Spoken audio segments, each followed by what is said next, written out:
Genesis 35. Jacob returns to Bethel. Then God said to Jacob, "Go up to Bethel and settle there, and build an altar there to God, who appeared to you when you were fleeing from your brother Esau." So Jacob said to his household and to all who were with him, "Get rid of the foreign gods you have with you, and purify yourselves and change your clothes.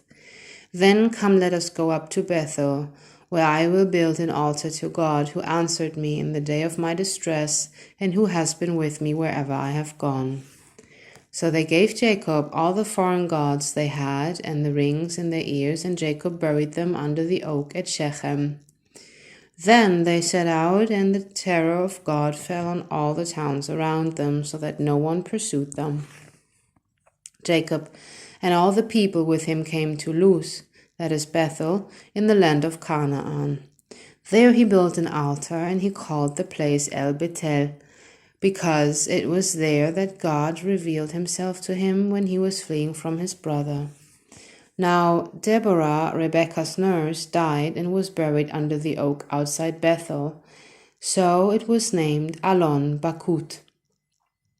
After Jacob returned from Paddan Aram, God appeared to him again and blessed him. God said to him, "Your name is Jacob, but you will no longer be called Jacob. Your name will be Israel." So he named him Israel. And God said to him, "I am God Almighty. Be fruitful and increase in number. A nation and a community of nations will come from you, and kings will be among your descendants. The land I gave to Abraham and Isaac I also give to you, and I will give this land to your descendants after you." Then God went up from him at the place where he had talked with him. Jacob set up a stone pillar at the place where God had talked with him, and he poured out a drink offering on it. He also poured oil on it. Jacob called the place where God had talked with him Bethel. The deaths of Rachel and Isaac. Then they moved on from Bethel. While they were still some distance from Ephrath, Rachel began to give birth and had great difficulty. And as she was having great difficulty in childbirth, the midwife said to her, "Don't despair, for you have another son." As she breathed her last, for she was dying, she named her son Ben-Oni, but his father named him Benjamin. So Rachel died and was buried on the way to Ephrath, that is Bethlehem.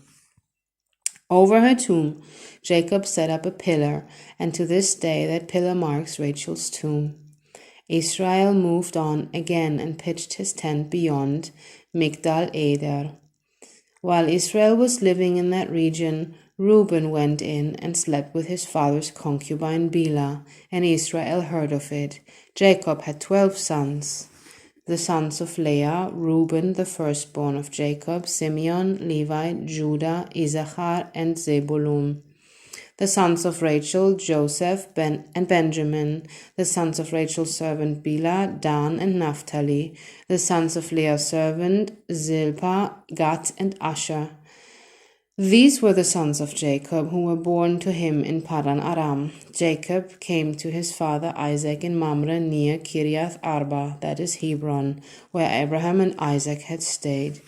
Isaac lived 180 years. Then he breathed his last and died, and was gathered to his people, old and full of years. And his sons Esau and Jacob buried him.